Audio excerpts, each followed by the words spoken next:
Chapter 1. Ash over the cane fields, 1847 Georgia. The morning began with the sound of chains and gulls. From the high veranda of Bellfield Plantation, a pale mist rolled across the cane fields, swallowing the cries of men who bent their backs to the rhythm of iron and fire. The air smelled of molasses and decay, a sweetness that clung to the lungs like sickness. On the horizon, where the river met the rising sun, the fields shimmered in gold and blood. At the top of the house stood Mrs. Eleanor Bell, her black veil trembling against the wind. She had not worn color in 6 years, not since her husband, the great Charles Bell, had been buried under the willow grove behind the chapel. They said she wept for him once for a single night and never again. Since then, the plantation had been her kingdom, her church, and her cage. Every morning she watched her slaves from the veranda like a general surveying her army. Her voice, when it came, was soft but heavy, soaked in the honeyed accent of Georgia aristocracy, a voice that could charm and kill in the same breath. "Faster," she said to the overseer below. "The Lord does not wait for the lazy." The overseer cracked his whip and the sound echoed through the mist like thunder. The cries that followed didn't move her. She only turned slightly as if hearing the song of distant birds. Behind her, the great house of Bellfield slept like an aging beast, the wooden shutters gray, the white pillars scarred by storms. Inside, portraits of dead men stared from the walls, their eyes painted too lifelike, as if waiting for something to rise. At the far end of the hall, 2 young men descended the staircase, Henry and Thomas Bell, her sons. Henry, the elder, was thin and pale, with trembling hands and the cautious eyes of a boy raised on sermons and silence. Thomas was taller, his face handsome but marked by the sleeplessness of drink. He smelled faintly of whiskey and ash. Their mother turned toward them, her veil fluttering. "Gentlemen," she said, "breakfast waits." "The Lord's work begins early." Henry bowed his head. Thomas didn't move. His eyes drifted toward the fields, where the slaves bent under the weight of the morning. A muscle twitched in his jaw. "Mother," he murmured, "must we dine before them again?" Eleanor's smile was faint, sharp. "God made order, my son. First the master, then the servant. To break that order is to invite ruin." "You would not wish to anger Providence." Thomas said nothing. He only followed her inside, his boots echoing down the hall like gunshots. The dining room was a monument to old glory, chandeliers coated with dust, silverware dulled by time, portraits fading to the color of bone. A long table stretched between them, set for 3. Steam rose from biscuits and gravy from coffee dark as sin. Eleanor sat at the head, her black dress swallowing the light. Henry crossed himself before eating. Thomas didn't. "Mr. Wycliffe arrives today," Eleanor said. "You will greet him properly." "The preacher?" Henry asked quietly. Eleanor's eyes glinted behind the veil. "The man who once preached before kings. God has sent him to restore this house, to remind us that flesh must serve the spirit." Thomas smirked. "A preacher cast out of his own church. A fine messenger of the Lord." The slap came before the sound reached the ear. Eleanor's hand had struck him with such cold precision that the silence afterward was almost holy. "You speak like your father before the fever took him," she said. "Mockery is the devil's tongue. Do not let him use yours." Thomas looked down, his cheek burning. Henry reached for him under the table, but Thomas withdrew his hand. Outside, the wind carried the distant wail of a field song, the mournful hymn of men who sang to survive. The words were lost in dialect, but their rhythm matched the beating of a human heart. Later that morning, Isaac, one of the house servants, crossed the veranda carrying linens.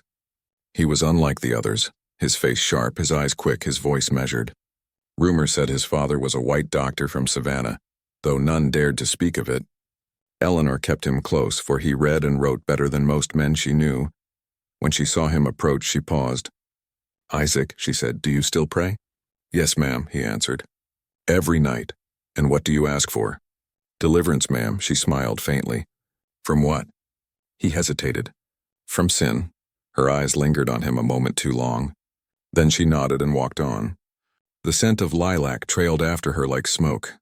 By noon, the preacher had come. Reverend Wycliffe arrived in a black carriage drawn by 2 pale horses. His face was narrow, his eyes fever-bright. He carried no Bible, only a satchel bound in cracked leather. When he stepped onto the veranda, he bowed low to Eleanor. "Madam Bell," he said softly, God still favors those who keep his order. Eleanor's lips trembled, almost smiling. Then may he favor us both, Reverend. That evening, the house filled with candlelight and whispers. The Reverend spoke long after supper, his words smooth and venomous. The Lord has shown me, he said, pacing before the hearth, that the blood of the righteous must not mingle with the unclean. Yet even the unclean may be purified through holy purpose. A vessel of sin can be remade into a chalice of grace. Eleanor watched him like a moth watching flame. Then you believe, she asked, that the Lord can redeem the flesh through union, he smiled. Through divine intent, yes. Through chosen bloodlines, when the Spirit commands it. Thomas rose from his chair. This is madness, he said. You speak of God as if he were breeding livestock. The Reverend turned to him. Would you question your mother's faith? I'd question any faith that smells of rot. Eleanor's voice cut the air like a blade. Enough. The flames on the hearth crackled, sending sparks like eyes into the room. Henry lowered his gaze. Thomas clenched his fists until his knuckles whitened. That night the house did not sleep. Eleanor walked the corridors barefoot, her veil gone, her hair loose like a storm cloud. She passed her husband's portrait and whispered to it, words no one heard. Beneath her feet the wooden floor groaned like something alive. Isaac, working late in the laundry, saw her cross the courtyard toward the slave quarters. A lantern in her hand, her shadow long and trembling against the walls. He followed at a distance, his heart pounding. Through the crack of a door he saw her enter one of the cabins. Inside, a young girl knelt before her, a slave named Maria, barely 17, her belly already round. My child, Eleanor whispered, stroking her face. You carry the seed of heaven. Maria's eyes were wide, terrified. Ma'am, please. I don't understand. Do not fear. The Lord has chosen you. Then the door closed. The lantern went dark. Isaac stepped back into the shadows, his stomach twisting. He wanted to run, to forget what he'd seen. But as he turned, he heard a faint sound, when a cry, soft and sharp like the breaking of glass. Then silence. The next morning, Maria was gone. When Isaac asked the others, no one spoke. Their faces were blank, their eyes turned to the earth. The overseer said she had been sold, but Isaac knew the truth. He had seen the marks of dragging feet near the old chapel by the swamp. He had seen the blood in the mud. That night a storm came without warning. Rain lashed the fields. Thunder rattled the windows. In her chamber, Eleanor stood before her mirror, her hands trembling, her eyes glowing with a strange fever. Lord, she whispered, the child is begun.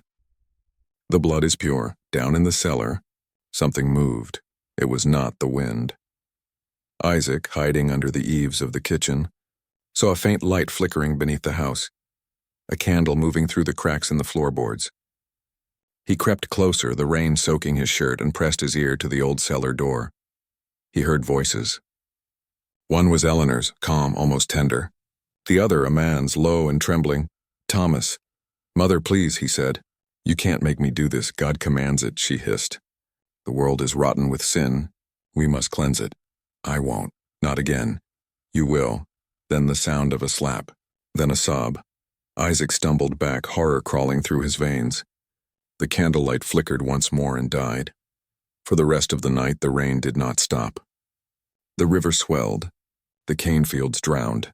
The next morning, the overseer found Thomas kneeling in the mud by the chapel, his hands shaking, his clothes stained red. When asked what had happened, he only whispered one word, forgiven. The rumor spread like fire. Some said the lady of Bellfield had gone mad with grief. Others swore she had made a covenant with something older than God. But no one spoke above a whisper, not while her black veil drifted across the fields like smoke. In the weeks that followed, more girls vanished. The preacher's sermons grew darker, his words feverish. Isaac began writing what he saw in a hidden notebook, a record of sin and fear. And one night, as he wrote by candlelight, he heard a knock on his door. It was Eleanor. Her face was pale, her lips trembling. Isaac, she said softly, do you still believe the Lord delivers the faithful? Yes, ma'am, he whispered. Then pray for us, she said. Pray he forgives what must be done. She left without another word. The candle flickered, and somewhere in the distance a baby cried, though there were no children left in the quarters.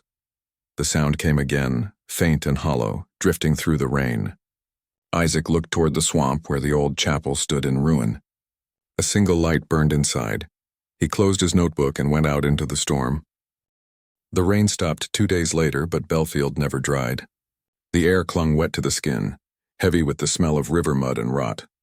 Mosquitoes gathered at the windows like tiny black clouds, and every night the chorus of frogs swelled loud enough to drown prayer. Inside the great house, the candles burned day and night. The walls, once white, had turned the color of parchment. The portraits seemed to fade with each sunset. But in the center of it all, Eleanor Bell moved with a kind of dreadful purpose, as if each breath brought her closer to something she alone could see. Thomas avoided her now. He rode the fields at dawn, drank through the afternoon, and sat by the river until darkness swallowed the land. Henry, timid as ever, clung to their mother's skirts like a frightened boy. And Reverend Wycliffe had made himself a fixture at the house, his room directly across from Eleanor's, his sermons echoing through the hallways like spells.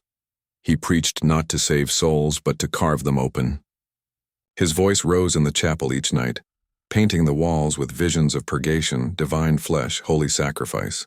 The servants listened in terror, their eyes averted, their hands clenched in silent rebellion. "The Lord demands purity," he would cry, "and purity must come through blood. Not the blood of beasts or pagans, but of chosen vessels." Eleanor's voice joined his, soft and trembling. "Let the flesh obey the will." Henry repeated the phrases under his breath until he no longer knew whether he was praying or cursing. Isaac, working near the chapel, began to see things, or thought he did. Once at dusk he saw a small shape moving between the cane stalks. A woman in white, barefoot, her dress soaked with rain. When he called out, she vanished, leaving only the faint cry of an infant. That night he opened his hidden notebook again. "They are building something beneath the chapel," he wrote. "I hear wood being sawed and sometimes a scream muffled by the storm. The preacher speaks of a womb of light. The mistress calls it the ark. Lord help us."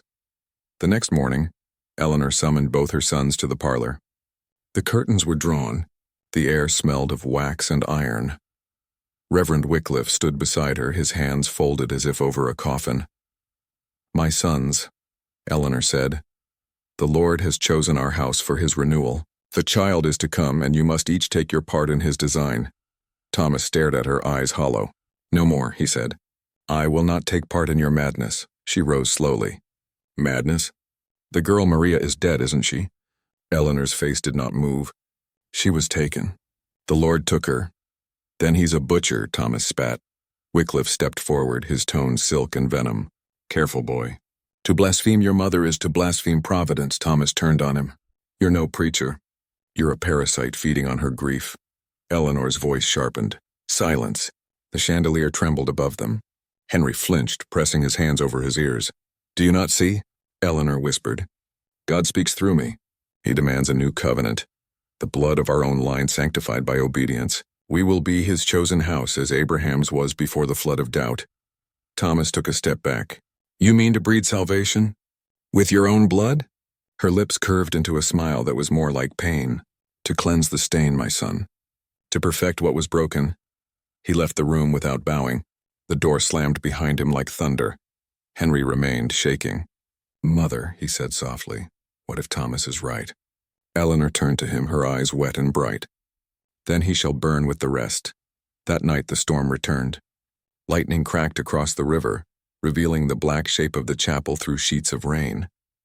From her balcony, Eleanor watched the flashes light the world in violent fragments. The cane fields silver, the crosses in the slave cemetery gleaming like teeth. She felt the presence before she heard the knock. "Come in," she said. It was Reverend Wycliffe. His cassock clung to him like a shadow, and his hands were still wet from the rain. "It is time," he said simply. She nodded.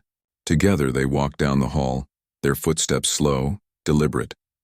Behind the house they crossed the courtyard, through the garden of drowned roses to the small wooden chapel. Inside, candles burned in a perfect circle.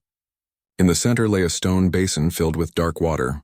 Around it, carved into the floor, were symbols, crosses intertwined with serpents, doves impaled by thorns.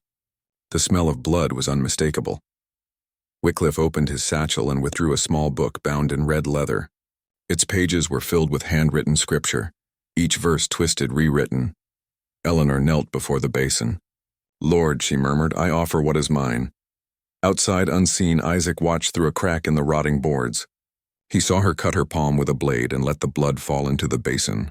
The preacher whispered over it and the water began to tremble. When lightning flashed again, Isaac thought he saw something move beneath the surface. A pale hand reaching upward, a child's face blurred by ripples. He fled back to his quarters, crossing himself until his arms ached. By morning, the plantation was silent. The air smelled of iron. Thomas returned from the river, his clothes still damp, his eyes empty. The servants whispered that the mistress had gone into fasting and prayer and would not eat nor speak for 3 days. But that night, Isaac woke to the sound of footsteps above his room. Someone was moving through the attic, slow, deliberate steps as if pacing in circles. When he climbed the stairs to look, he found the attic door ajar. Inside, moonlight spilled across old trunks and broken furniture. In the center of the room stood Henry, holding a candle that shook in his trembling hand. He turned when Isaac entered, his face slick with tears. "She made me watch," he said hoarsely. "Made me swear I saw angels. Master Henry, she says the blood speaks now, that the child is coming, but I hear nothing but screaming." Isaac took a step forward. "You can stop this. Tell your brother. Tell the men." Henry's eyes darted toward the window. "He won't listen. He's gone to Savannah. He said he'll never come back. She says if he leaves, the curse will fall on us all." He dropped the candle. Wax splattered across the floor. "Run," Henry whispered, "before it begins again." The next evening, Eleanor emerged from her room. Her veil was gone. Her hair hung loose to her shoulders. The servants froze when she passed. Her eyes were distant, shining like glass. "Gather them," she told Wycliffe. "All of them. Tonight we begin the covenant." By sunset, the chapel was full. The house servants, the field hands, the overseer, even Henry standing at his mother's side. The preacher stood before them, arms raised. "My children," he proclaimed, "the hour has come. The Lord will walk among us in flesh." A low moan rose from the congregation. Fear, not faith. Eleanor stepped forward, lifting a cloth from the stone basin.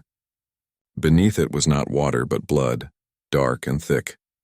She dipped her fingers and drew a mark on Henry's forehead. "Blessed are the pure," she said.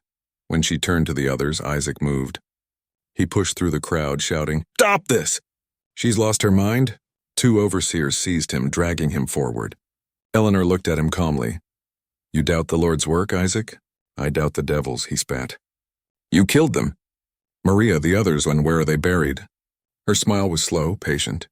"In paradise," she raised her hand. "Bring him." Wycliffe opened his book and began to chant. The words were not English nor scripture. The candles flared and the shadows on the walls seemed to twist into shapes. Wings, mouths, eyes. Isaac struggled as they forced him to his knees beside the basin. He saw Henry trembling behind his mother, tears streaking his cheeks. "Mother, please," Henry whispered. "Let him go." Eleanor's gaze softened. "Do not fear, my child. Sacrifice is mercy." Then she plunged her hand into the basin and pressed her bleeding palm to Isaac's forehead. The world went white. He felt a burning that was not pain but memory. Flashes of the fields, the screams, Maria's face beneath the moon. He smelled smoke and heard a baby's cry turning into laughter.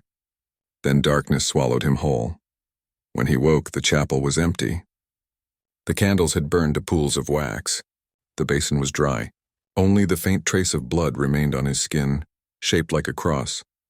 He stumbled outside into the night. The moon hung low, red as rust.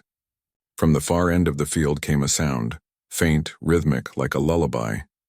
He followed it past the chapel, through the cane rows, to the edge of the swamp.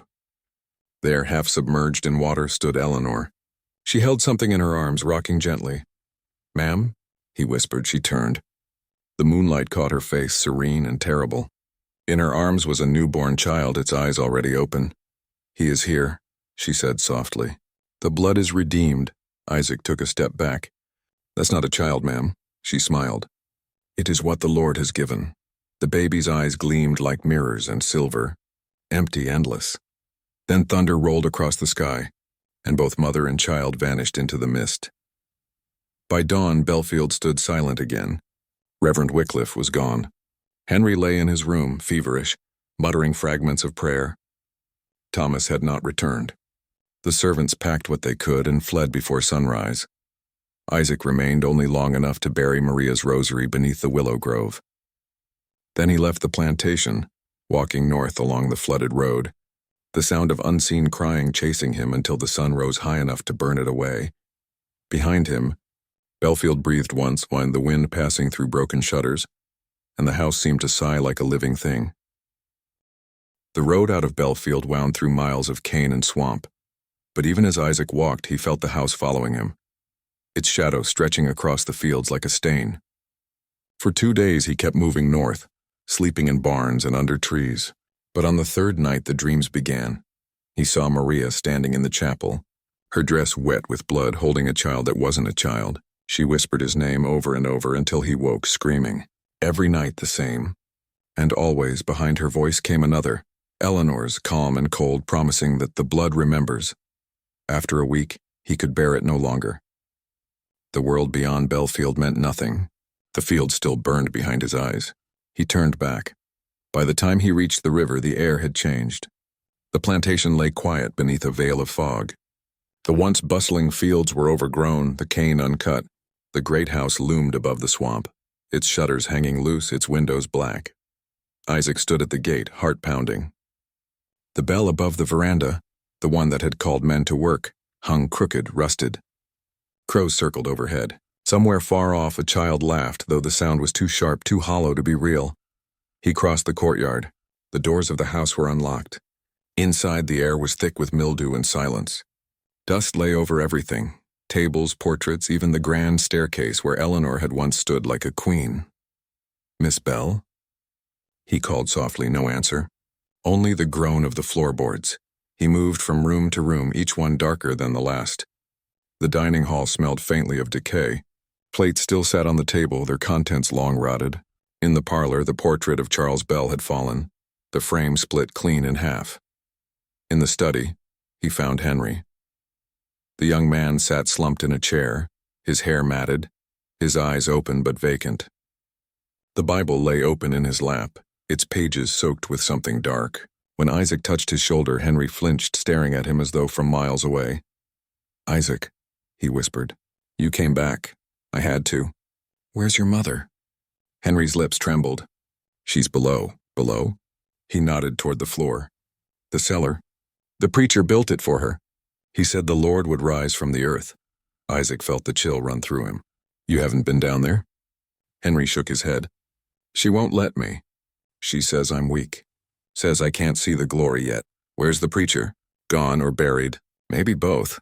Henry reached for him suddenly, gripping his sleeve with surprising strength. "Don't go down there," he hissed. Whatever she called, it's still there. But Isaac already knew he would go. The dreams would not stop until he saw it. He found the door behind the kitchen hidden beneath old barrels. The wood was warped, the hinges streaked with rust. A faint draft leaked from the cracks, cold, damp, carrying a smell that was not entirely of earth. He lit a candle and pulled the door open. The stairs descended into darkness. The air grew colder with each step. The walls were lined with stone, slick with moisture. At the bottom he found a narrow corridor, its ceiling low enough that he had to stoop. On one side stood wooden crates. On the other, strange marks burned into the stone, symbols like those in the chapel, only deeper, almost carved by claw. The corridor ended in a heavy iron gate. It hung half open. Inside was a room. The candlelight wavered, and for a moment he thought he saw the shapes of people kneeling, dozens of them. But when he stepped closer, he realized they were statues, molded from wax and blood, each one twisted into prayer, faces half-formed, mouths open in silent devotion. In the center of the room stood a table. On it lay a book, the same red leather volume Wycliffe had carried. Beside it, a cradle. He approached slowly. The cradle was empty, but the pillow inside was stained dark as though something had rested there, something that breathed and bled and left. He opened the book. The handwriting was Wycliffe's, the words a mixture of scripture and madness. The womb of sin must open twice, once for birth, once for revelation. The lady is the vessel. The sun is the covenant. When the third blood moon rises, flesh shall return to the field. Isaac's hands shook. He turned another page and found drawings, circles of bones, diagrams of veins, and beneath them the image of a house sinking into roots. He heard a sound behind him. Isaac. He spun around. Eleanor Bell stood in the doorway, a candle in her hand, her dress white and spotless. Her face was pale, her eyes enormous, shimmering with something between joy and death. "I knew you would come back," she said. He could barely speak. "What have you done?" She smiled faintly. "Obedience, my dear. Only obedience. You killed them all." Her expression softened. "They were chosen. The Lord required them." Isaac took a step back. "The Lord or you?" Eleanor's voice lowered, almost tender. "Does it matter? When the blood is pure, he speaks through any mouth he pleases." She moved closer, her bare feet silent on the stone. "You saw him that night, didn't you?"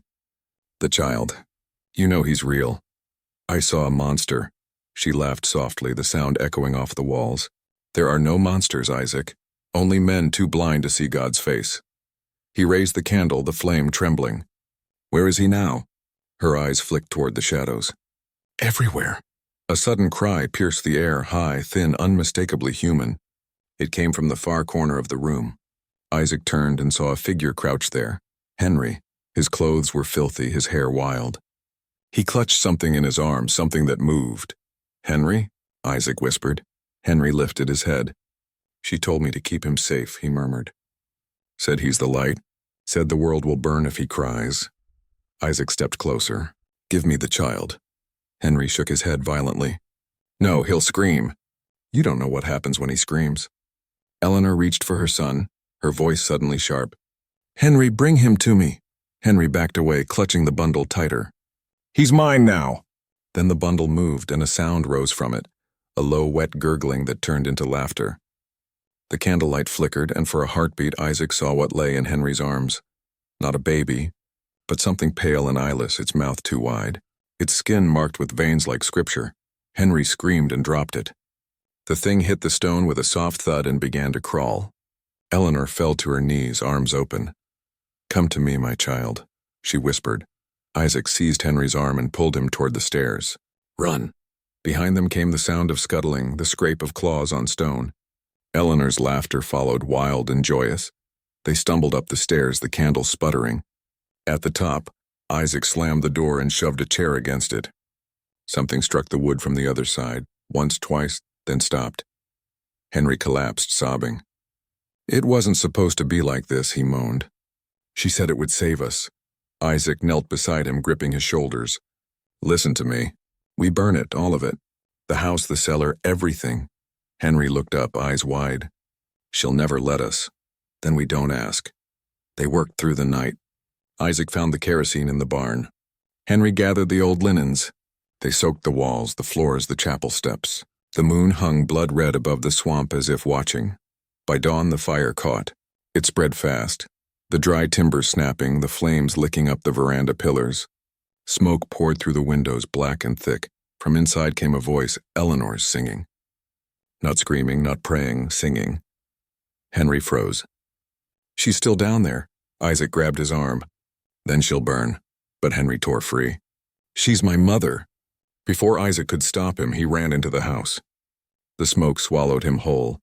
Isaac stood in the yard, the heat blistering his skin, listening to the wood crack and collapse. He thought he heard Henry's voice once calling out, then nothing but the roar of fire. When the roof gave way, a column of sparks shot into the sky, raining embers over the fields. The cane caught next, and soon the whole plantation burned. The chapel, the house, even the slave quarters. By nightfall, Bellfield was ash. When the fire died, Isaac crept back through the ruins. The air was hot and still. In the center of what had been the parlor, he found a patch of unburned floor. Something glinted there, a silver locket. He opened it. Inside was a lock of hair, pale as moonlight, and a small dried handprint pressed into wax. Beneath it, a single word scratched in faint letters, "Redeemed." He dropped it into the embers and turned away. As he walked down the road, the wind shifted. Behind him, from the direction of the swamp, came a faint sound, the soft cry of a baby echoing through the smoke. He didn't look back. Autumn 1893. 46 years had passed since the fire that swallowed Bellfield Plantation, but the land had never healed. Locals called it the Hollow of Smoke. Nothing grew there except cane that turned black at its tips, and the river that once fed the fields now ran thick with silt and rust. Travelers avoided the road that crossed the swamp. Their horses shied at the smell of sulfur that rose from the earth on humid nights. Yet the story refused to die. People said you could still see the shape of the old house in the mist if you looked from the ridge at dawn. A ghost of pillars, a roof of smoke. They said you could hear a woman's voice singing somewhere deep in the reeds, soothing a child that never stopped crying. Most dismissed it as superstition. But Clara Winters did not come to Bellfield for legends. She came for the truth. She was 29, a lecturer from Boston with a passion for lost histories. Her latest project, The Hidden South, a chronicle of forgotten plantations, had led her through half the states below the Mason-Dixon line. Yet of all the ruins she'd visited, none drew her like Bellfield. The archives mentioned it only once. Destroyed by fire, cause unknown, 1847, no survivors recorded. That was enough to awaken her curiosity and her unease. The carriage driver refused to take her all the way. "Ain't no road past the Cypress Bend, ma'am," he said, refusing to meet her eyes. Land don't want visitors. So she walked the last 2 miles alone. The air thickened as she approached. The cane fields whispered though there was no wind. The ruins appeared suddenly between the trees. Skeletal walls, blackened brick, the ghost of a veranda eaten by vines. Clara stood in silence, her notebook clutched to her chest. The stillness was absolute. Even the insects seemed to have forgotten how to sing. Inside the remains of the great house, she found what the fire had spared. Fragments of porcelain, a melted candlestick, a half-charred Bible. On the hearthstone, barely visible beneath soot, was a single word carved deep. Redeemed. She traced it with her fingers, frowning. The groove was sharp, recent. That night she set camp near the old chapel, or what was left of it. The walls had collapsed and the roof was gone, but the stone foundation remained when cold and slick with moss. Her lantern light caught markings along the floor, symbols etched into stone circles. They looked disturbingly deliberate, as if whoever carved them expected the fire to reveal, not erase. She copied them into her notebook, noting their strange mix of crosses and serpentine forms. Then she noticed something else. Beneath the floorboards of the chapel, a hollow sound. The next morning she returned with a spade. It took hours to clear the debris, but at last the wood gave way to a dark opening, a stairway descending into earth. A cellar. She hesitated only a moment before lighting her lantern and stepping down. The air below was cool, damp, and thick with the scent of iron. Her footsteps echoed. The walls were lined with stone, just as the records described the old slave quarters, though this was far too deep. At the bottom, she found the chamber. Time had eaten most of it, but some things refused to rot. Wax figures, melted and deformed, stood along the walls like mourners in eternal prayer. A cradle lay overturned in the center of the room, its wood blackened but intact. Beside it, a single silver locket glimmered in the dust. Clara knelt, brushing it clean. Inside was a lock of hair, pale as straw, and beneath it a dried, tiny handprint in wax. She closed it quickly, her heart racing. From the shadows behind her came a sound, a slow, dragging breath. "Hello?" she called. Silence. Then a voice, hoarse, old, almost broken. "You shouldn't be here." She spun, raising her lantern. A man stood at the far end of the chamber, tall but stooped, his hair white as ash. His skin was dark, lined deep with age, his clothes worn to threads. "Who are you?" she asked. "Isaac," he said simply. "Or what's left of him." The name hit her like a memory she didn't own. "Isaac Bellfield?" He nodded once. "I kept the records. I buried the truth when the others burned." She stepped closer. "How did you survive?" He smiled faintly. "Maybe I didn't." His eyes drifted to the cradle. She wanted to make the blood clean again. Thought she could breed the sin out of man, but she only called it closer. Clara felt the air tighten. "Called what?" He looked at her then, truly looked, and his eyes widened. "You carry her face," she blinked. "Whose face?" "The lady's, Eleanor," she laughed nervously. "That's impossible." He shook his head. "Blood doesn't die. It waits. Something in his voice made her shiver. "I'm from Boston," she said quickly. "My family's been there for generations." "Generations," he whispered. "Yes, 46 years is a long time for blood to find its way home." The lantern flickered. The air grew colder. In the silence that followed, she heard it, a faint sound, soft and wet, coming from the cradle. Isaac's hand trembled. "Don't look," but she did. The cradle rocked gently, though no wind stirred. Inside lay something wrapped in a piece of burned linen. It moved. Clara's breath caught. A rat, maybe. The linen slipped open. What lay beneath was not a rat.